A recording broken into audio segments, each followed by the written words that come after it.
The night my daughter-in-law threw me out of her promotion party. She had absolutely no idea who I really was. She didn't know I owned the office building where she worked. She didn't know I controlled nearly half of the law firm that had just voted to make her a partner. She didn't know the modest brick ranch she quietly pitied me for living in had been paid off before she was even born. And she certainly didn't know that the woman she dismissed as Daniel's sweet little mother had signed documents worth more money than she would earn in the next 20 years. She knew none of it. What she did know was that I drove an old Buick, that I wore sensible shoes, that I still brought homemade casseroles to family dinners. She thought those things told my entire story. She was wrong. Very, very wrong. When she pointed across her marble kitchen and said, "Daniel, get this embarrassment out of my house before the Parkers see her," I quietly set my glass of water on the island. I smiled. I wished everyone a pleasant evening. Then I walked out the front door. 7 days later, I changed her life without raising my voice once. My name is Margaret Whitmore. I'm 68 years old. I've been a widow for almost 20 years. My husband, Richard, died unexpectedly just 2 days before our 38th wedding anniversary. People always assume grief arrives all at once. It doesn't. It arrives every morning when you reach for the other side of the bed. It arrives when you cook, too. Much soup, because your hands still remember cooking for two. It arrives when you hear good news and instinctively reach for the phone before remembering there's no one left to answer. Richard and I built our business together. Not because we dreamed of becoming wealthy, because we were stubborn enough to believe everyone else was wrong. 34 years ago, we bought a neglected shopping center outside Charlotte, North Carolina. Every banker told us commercial real estate was a terrible investment. One even laughed out loud. Richard thanked him for his opinion, then signed the papers anyway. That first property led to another, then another, then apartment buildings, medical offices, industrial warehouses, corporate campuses. By the time Richard passed away, we owned 37 commercial properties across 3 states. Today, the company owns 50. Very few people know that. By design. Our son Daniel grew up believing we were comfortably middle class. That was intentional. Richard and I made that decision together before Daniel was old enough to remember anything. We wanted him to understand work before wealth, responsibility before privilege. So he attended public school. He mowed lawns during summers, scooped ice cream after school, bought his own first car with money he'd saved over 2 years. When he graduated from college carrying student loans, he believed he'd paid every dollar himself. He never knew. I quietly mailed the final payoff to the lender 6 months after graduation. Some truths don't need applause. Daniel met Victoria during his 2nd year of law school. She was brilliant. Nobody questioned that. Top of her class, scholarships, national moot court champion.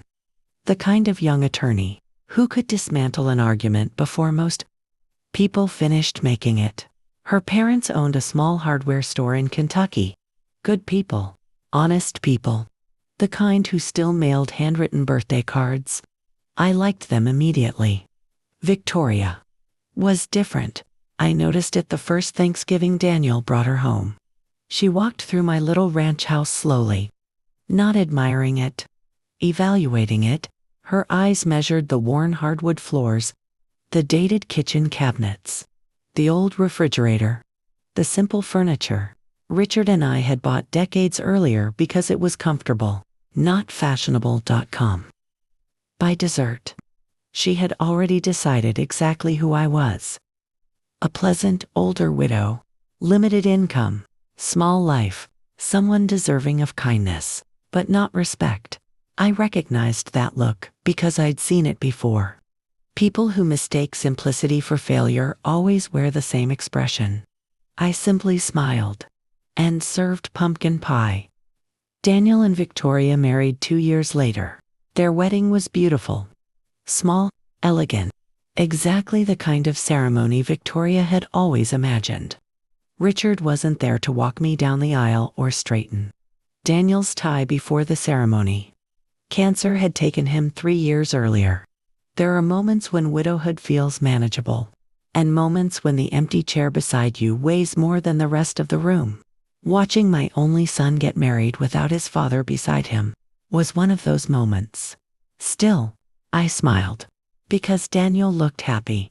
And for a mother, sometimes that has to be enough. For the first couple of years, everything seemed normal. Victoria was ambitious. Daniel adored her. I genuinely believed they'd build a wonderful life together. Then the little things started. Never anything dramatic. Never anything obvious. Just tiny moments. The kind most people overlook. At restaurants, she'd order for me before the waiter reached the table. Margaret will have the chicken. She doesn't like anything spicy. Without asking. Without even looking at me, I'd smile politely and quietly correct the waiter. I'll have the salmon. Thank you. Victoria would laugh. Oh, I forgot. She never forgot. Family dinners became performances. Whenever friends stopped by, she'd introduce me exactly the same way. This is Daniel's sweet little mother. Always with that smile. Always with that gentle, patronizing tone. As though I were a harmless old woman who baked pies and watched daytime television. Never simply, this is Margaret. Funny how removing someone's name makes them seem smaller. Daniel rarely noticed.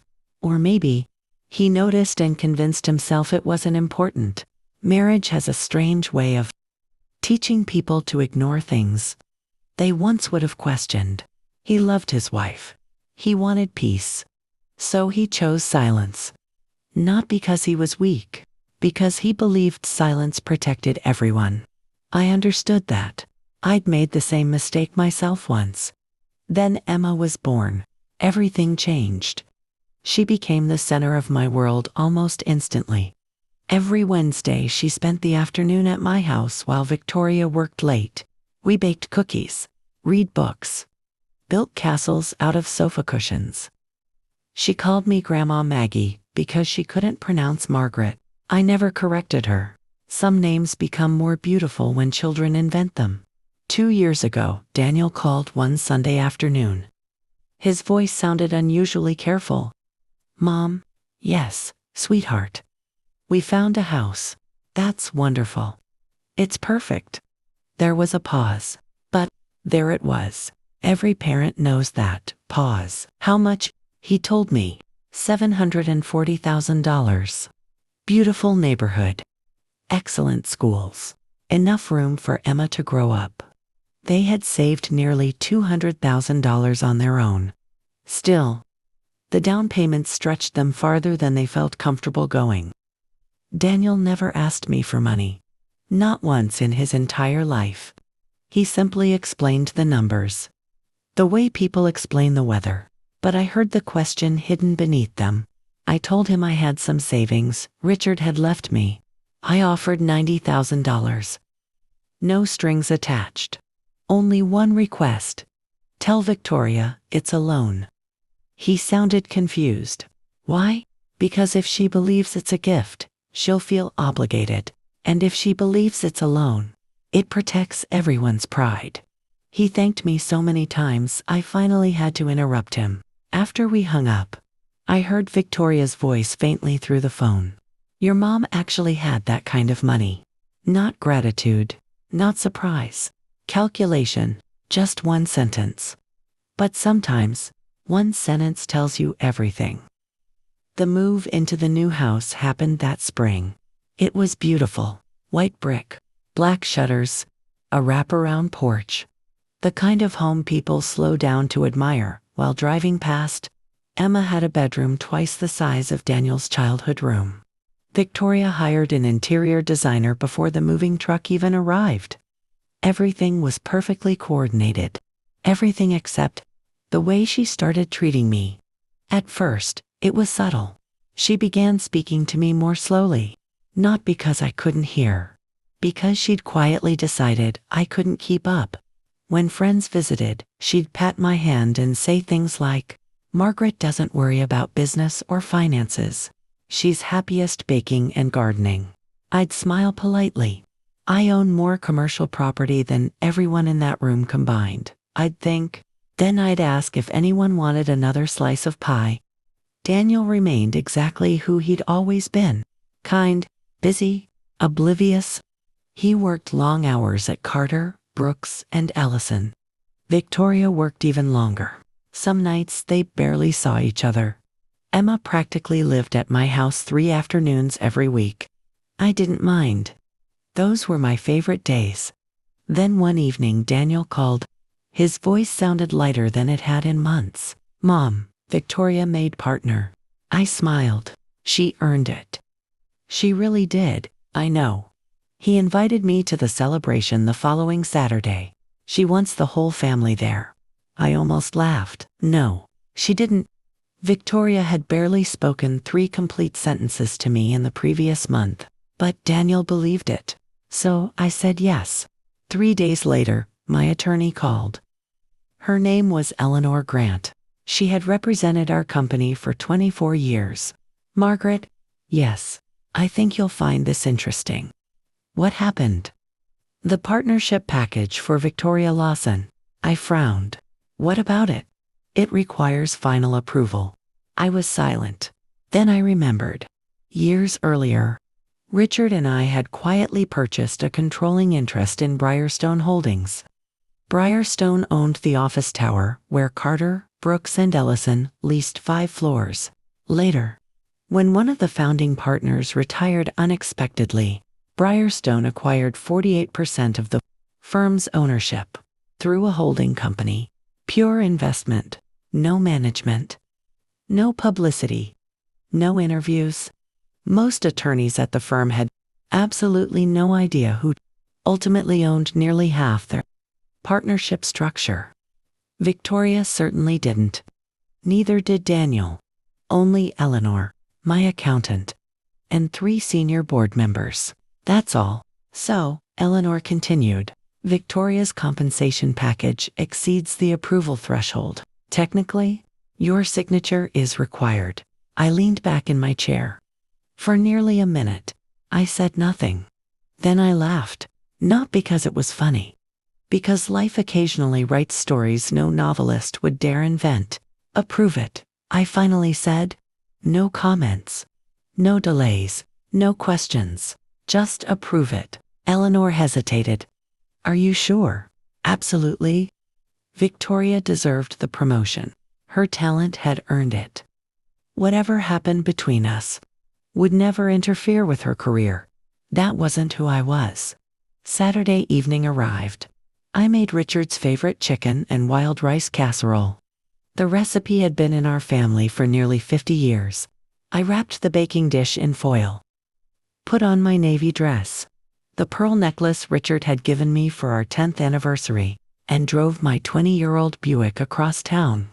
Luxury SUVs filled the driveway. A brand new Mercedes, 2 Range Rovers, a Porsche. My old Buick looked almost embarrassed sitting beside them. I smiled. Cars have never impressed me. Buildings do. A young man I had never met answered the front door. He looked to be in his late 20s. Expensive suit. Perfect haircut. The kind of confidence new associates wear before life teaches them humility. He glanced at my casserole, then at my old Buick in the driveway, then back at me. He smiled politely. "The catering staff uses the side entrance." I almost laughed. "I'm not with the caterer. I'm Daniel's mother." The poor young man turned bright red. "Oh my goodness. I'm so sorry." "It's quite all right. It happens." He stepped aside immediately. "I've heard so much about you." I doubted that. The house was filled with people. Nearly 50 guests, most of them attorneys. Several judges, business owners, bank executives, everyone holding champagne and discussing billable hours, mergers, and court victories. Victoria stood in the center of the room like the evening belonged to her. In many ways, it did. She looked stunning. Black designer dress, diamond earrings, hair perfectly styled. She caught sight of me across the room. For less than a second, her smile disappeared. Then it returned. Practiced, polished, professional. Margaret, she walked over quickly, air-kissed both of my cheeks, never actually touching me. You made it. I wouldn't miss Daniel's celebration. It's your celebration too. She laughed lightly. Well, I suppose. Her eyes dropped to the casserole. Oh, you brought food. How thoughtful. It was Richard's favorite recipe. I'm sure someone can put it in the kitchen. She looked around until she spotted one of Daniel's co-workers. Michael, could you take this? He carried it away without a word. Then Victoria leaned closer. Her smile never moved. Her lips barely opened. But her voice was ice. I asked Daniel not to invite you. I looked at her. She continued smiling for everyone else. Please don't wander around talking to clients. The Parkers are here tonight. I've worked very hard to build certain relationships. I'd really appreciate it if you stayed near the kitchen. I simply nodded. I'll do my best. She patted my arm. Thank you. Then she disappeared back into the crowd. Daniel found me a few minutes later. He hugged me tightly. I'm really glad you came. So am I. You okay? Better than okay. He smiled. I'll come sit with you later. You go celebrate. He kissed my forehead exactly the way he used to when he was 12. Then someone called his name. Off he went again. Still trying to make everyone happy. Still believing everyone else wanted the same thing. I poured myself a glass of water. Watched conversations drift around the room. Nobody recognized me. Which was exactly how I preferred it. Until someone did. I had stepped into the hallway, waiting for the guest bathroom when I heard a woman's surprised voice behind me. Margaret Whitmore. I turned. Standing there was Elizabeth Parker. Her husband chaired the board of First Regional Bank. Richard and I had closed 3 commercial acquisitions with them over the years. We'd known each other for almost 15 years. She looked delighted. My goodness. I haven't seen you in forever. She hugged me warmly. What are you doing here? My son is married to Victoria. Her eyebrows shot upward. Victoria Lawson. She's your daughter-in-law. She is. Elizabeth stared at me.com. Then laughed in complete disbelief. I had absolutely no idea. My husband is going to fall over. Unfortunately. She said it loud enough for several nearby guests to hear, including Victoria. She walked over immediately, still smiling, but I noticed the tension in her shoulders. Elizabeth. So nice to see you. Elizabeth smiled. Victoria, why didn't you ever tell me your mother-in-law was Margaret Whitmore? Victoria blinked. I'm sorry. What? Before Elizabeth could answer, Victoria laughed awkwardly and slipped her hand around my arm. Margaret was actually just leaving. She's not feeling well.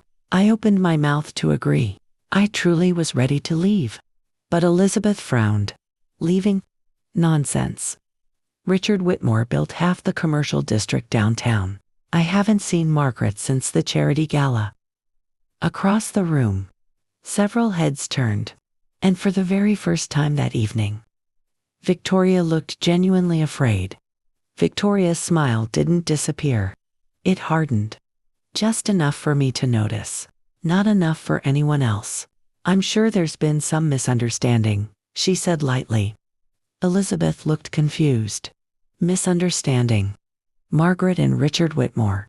She turned toward her husband across the room. Charles, you need to come over here. Charles Parker walked over carrying a champagne glass.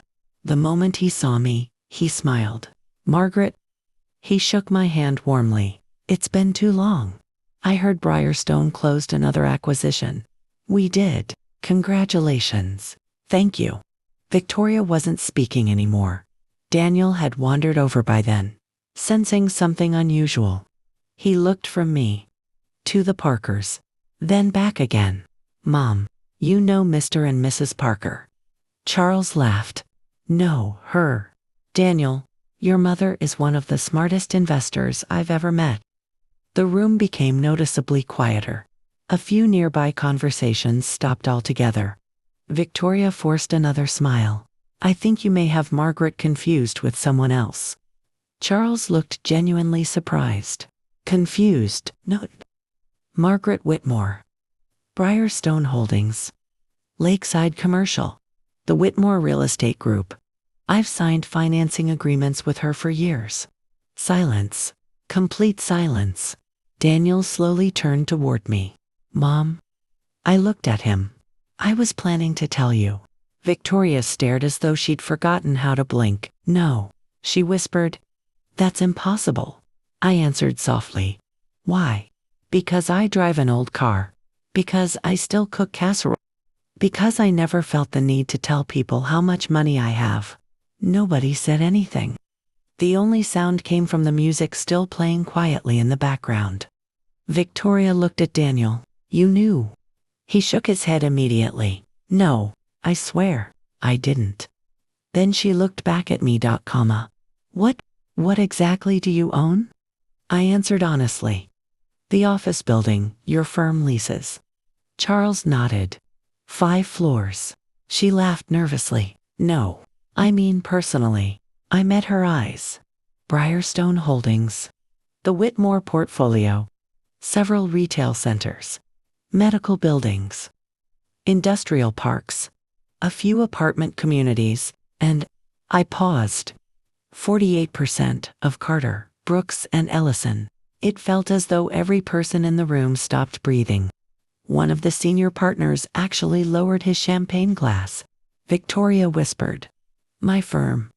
Our partnership. I nodded once. I approved your partnership package on Tuesday. I signed the authorization myself. She went completely pale. I didn't know. I know. Nobody moved. Nobody knew what to say. Finally, Daniel spoke. His voice barely above a whisper. Mom, why didn't you ever tell me? I smiled sadly. Because I wanted you to become the man you are, without wondering how much of it belonged to you. And how much belonged to me. Tears filled his eyes. I thought we grew up. You did. You grew up exactly the way your father and I wanted. He covered his face with one hand. Oh God. Victoria looked as though the floor had disappeared beneath her. Then, very quietly, she said, I'm so sorry. I looked at her. She continued, I've been judging you for years. Yes. I was arrogant. Yes. You were. She swallowed hard. I don't know how to fix this. I picked up my purse. You don't fix it tonight. I walked toward the front door. Daniel stepped forward. Mom. I placed one hand gently on his shoulder. I love you. I always will. Then I looked at Victoria. And I truly hope that one day you'll become as interested in people as you are in appearances. With that, I quietly walked out the front door. I didn't sleep much that night. Not because I was angry. Anger had already burned itself out. What remained was disappointment. Not in Victoria. In myself. I had spent years convincing myself that staying quiet was kindness. Sometimes, silence simply gives disrespect permission to grow. Early the next morning, I called Eleanor Grant. She answered on the second ring. I wondered when you'd call. I imagine you did. Do you want to proceed? I looked out my kitchen window at Richard's old maple tree swaying in the breeze. Yes, but not the way you think. Monday morning we met at my house. 3 thick folders sat between us on the kitchen table. One contained Briarstone Holdings ownership documents. Another held the partnership agreements for Carter, Brooks and Ellison. The third contained the mortgage paperwork for Daniel and Victoria's house.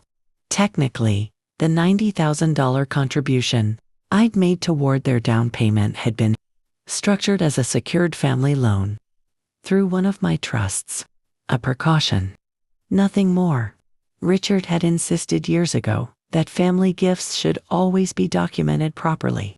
Not because we expect trouble, he'd always said, but because life surprises people. He had been right more often than either of us liked. Eleanor looked at me carefully. You could call the loan. I could. You could also challenge the compensation package. I could. You have the legal authority. I know. She waited. Instead, I slid both folders back toward her. We're not doing either. She smiled faintly. I thought you might say that. I don't want revenge. I want honesty. Instead, I dictated a different letter.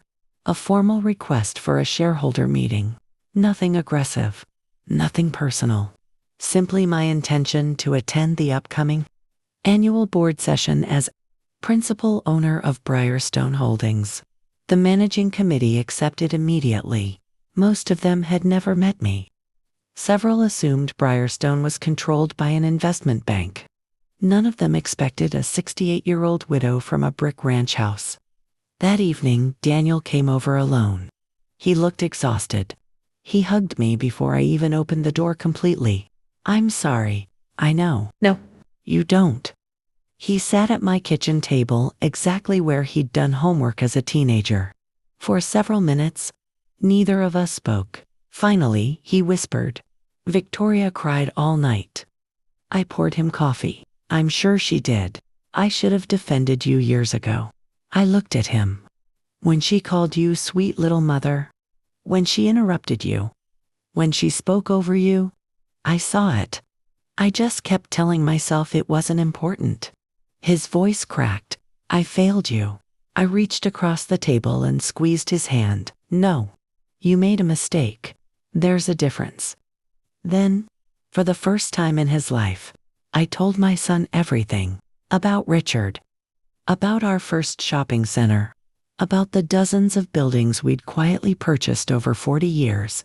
About Briarstone Holdings. About why we'd hidden our wealth. About paying off his student loans. About the trust we'd already created for Emma years before she was born.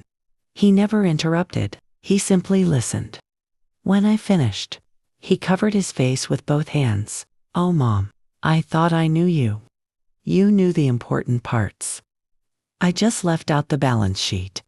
He laughed through tears. Then looked up. You wanted me to become my own man. Yes, I think. He swallowed. I finally understand. I smiled.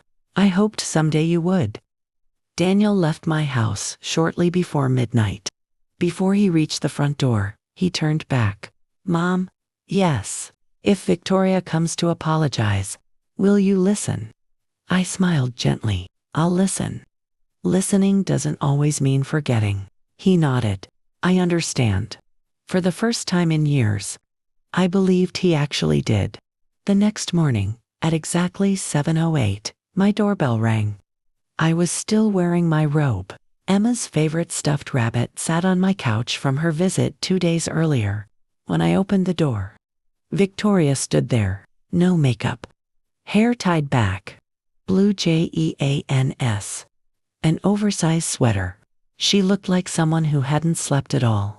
Emma rested on one hip, clutching a stuffed elephant. Victoria's eyes were swollen. Margaret, may I come in? I stepped aside. Of course. Emma smiled the moment she saw me. Grandma Maggie. She ran into my arms. Children have a remarkable gift. They love first. They judge later. Sometimes, never. Victoria sat quietly on the couch while Emma disappeared into the living room too. Play with the basket of toys I always kept for her. For almost a full minute, neither of us spoke. Finally, Victoria broke the silence. Daniel told me everything. I nodded. He told me about Richard. He told me about Briars. He told me about the company. He told me about the house. And she looked down at her hands. He told me about the student loans. I simply listened. I don't know who I've been these last few years. Her voice shook. I honestly don't. I spent so much of my life trying to prove I belonged in rooms full of successful people that somewhere along the way, I started measuring everyone. She looked directly at me. I measured you. I decided who you were before I ever asked. She wiped away a tear. I treated you exactly the way I always hated seeing people treat my own parents. That sentence caught my attention. She continued quietly. When I was little, my parents owned a small hardware store. People from bigger cities always looked down on them. I hated it. I promised myself I'd never become those people. She laughed bitterly. And somehow, I became exactly that. She wasn't making excuses. She wasn't blaming stress, or champagne, or work. She wasn't asking me to erase Saturday night. She was simply telling the truth. Sometimes, that takes more courage than an apology. I don't deserve your forgiveness, she whispered. I know. I don't deserve another chance. I know. I don't deserve to ask, but I'm asking anyway. She looked toward Emma, happily building a tower of blocks on my living room rug. I want my daughter to grow up knowing the woman you really are. I don't want her learning the version of you that I invented. I looked at Emma, then back at Victoria.com. Finally I said, I'm tired. She blinked. What? I'm tired of pretending disrespect doesn't hurt. I'm tired of smiling through conversations where people speak over me. I'm tired of becoming invisible in rooms where I spent years making other people comfortable. Victoria lowered her head. I know. No, I said softly. You know now. Those aren't the same thing. She nodded slowly. You're right. I leaned back in my chair. Forgiveness isn't pretending something never happened. It's deciding that what happened won't control the rest of your life. She looked at me with tears in her eyes. I want to earn that. I smiled. Then we'll start there. The annual board meeting was held the following Thursday.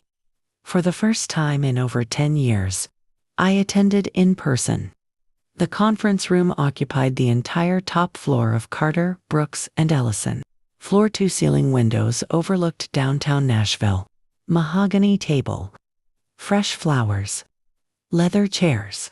Everything polished to perfection. The managing partners greeted one another confidently. They all knew Briarstone Holdings owned nearly half the firm. None of them had ever met its principal owner. Until that morning, I arrived 10 minutes early. Navy suit. Simple pearl earrings. Low heels. Nothing flashy.com. I had never believed wealth needed an audience. Eleanor walked beside me, carrying a slim leather portfolio. Ready? I've been ready for years. When we entered the boardroom, conversation stopped. One of the managing partners stepped forward. Good morning. You must be representing Briarstone.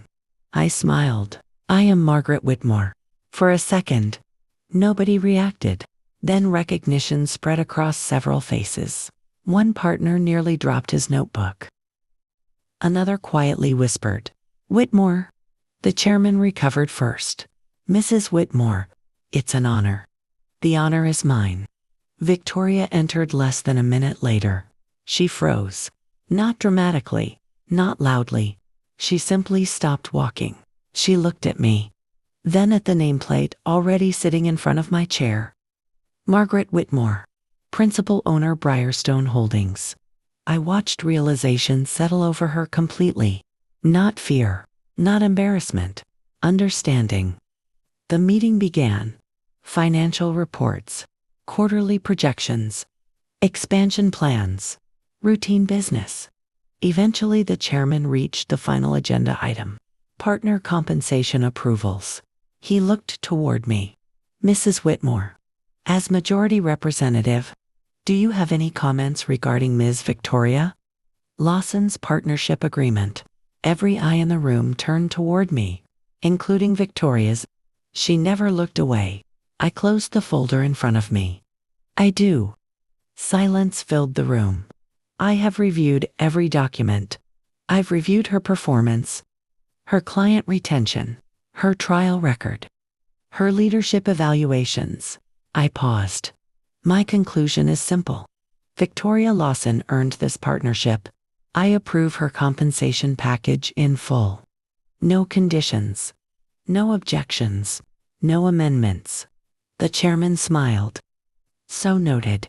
He made the entry. one signature, one sentence. And it was over. As the meeting ended, people gathered their papers. Victoria remained seated, waiting. When the room had almost emptied, she walked toward me. She looked nothing like the confident attorney from the promotion party. "I don't know how to thank you. You don't need to. I would have understood if I'd destroyed your career." She lowered her eyes. "Yes." I smiled sadly. "My husband taught me something 40 years ago." "What?" "Never confuse power with character. I've had power for a long time. I'm still trying every day to deserve it." Tears filled her eyes again. "I'm sorry." "I know. And I forgive you." She blinked. "You do." "I already did. I forgave you the morning you knocked on my front door." She covered her mouth to stop herself from crying. I stood, straightened my jacket, then hugged her. Not because she'd earned it. Because I had chosen peace. And peace is almost always a stronger decision than revenge. That was 18 months ago. Life looks very different now. Not because everything became perfect. Families don't work that way. People don't either. But honesty has a way of making even imperfect lives feel peaceful. Our Sunday dinners have become a tradition. The first Sunday of every month. No matter how busy anyone is. No canceled plans, unless someone is genuinely sick. Phones stay in a basket by the front door. Emma calls it the no buzzing basket. She insists on checking that everyone follows the rule. Even me, especially me. Victoria always brings dessert. She is still an absolutely terrible baker. The cookies are usually too dry. The pies somehow manage to be both undercooked and overbaked at the same time. No one says a word. We eat every bite. Emma proudly announces, "Mom made this, and somehow, that makes it taste better." Daniel joined the board of Whitmore Properties 9 months after that meeting. Not because I handed him a title. Because he asked to earn one. He spent 6 months visiting properties with our managers. Learning leases. Maintenance budgets. Tenant negotiations. Capital improvements. For the first time in his life, he understood what his father had built. And what I had quietly protected after Richard was gone. Sometimes he still calls me with questions. Not because he has to, because he wants to learn. Every time he does, I think Richard would smile. One evening, after dinner, Daniel stayed behind while Victoria helped Emma wash cookie cutters in the kitchen. He looked around my little ranch house. The same house. The same furniture. The same kitchen table. Nothing had changed, except him. "You know," he smiled, "I used to wonder why you never moved into some enormous mansion." I laughed. I already had everything I wanted. He looked around again. "I finally understand. This house was never small. No, it just held a very big life." A few weeks later, Victoria surprised me. She asked if I would mentor several of the younger female associates at the firm. They all think success looks like expensive handbags and corner offices. She admitted, "I used to think that too. And now," she smiled, "now I think success looks more like showing up every month with a terrible, homemade pie because your family matters more than your pride." I laughed harder than I had in years. "That's probably the wisest thing you've ever said." It only took me 40 years. Emma turned 4 last spring. One afternoon she stood beside me in my kitchen wearing one of Richard's old aprons, folded almost in half to fit her. Flour covered the counter, covered the floor, covered her nose. She looked up and asked, "Grandma, when I grow up, can I build buildings too?" I knelt beside her. "You can build anything you want." She smiled. "I'm going to build houses where nobody feels too small to come inside." I had to turn away for a moment, because children sometimes say that very thing adults spend a lifetime trying to learn. People occasionally ask whether I regret forgiving Victoria. My answer is always the same. No, forgiveness didn't erase what happened. It simply refused to let one terrible evening define the rest of our lives. What I do regret is waiting so many years to let my son know who I truly was. Love doesn't require secrets. Protection and silence are not always the same thing. Sometimes the people we love deserve the truth sooner than we're willing to give it. That was my lesson, and I accepted it. I still keep one envelope in the bottom drawer of my desk.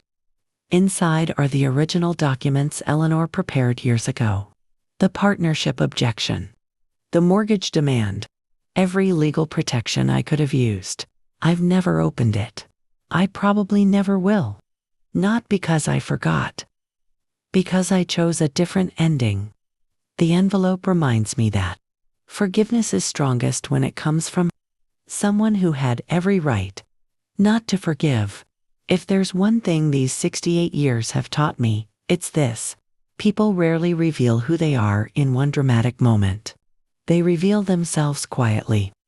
In the assumptions they make, in the respect they choose to give or withhold. And sometimes, the greatest inheritance you can leave your family isn't money, or buildings, or businesses. It's teaching them that character will always be worth more than wealth.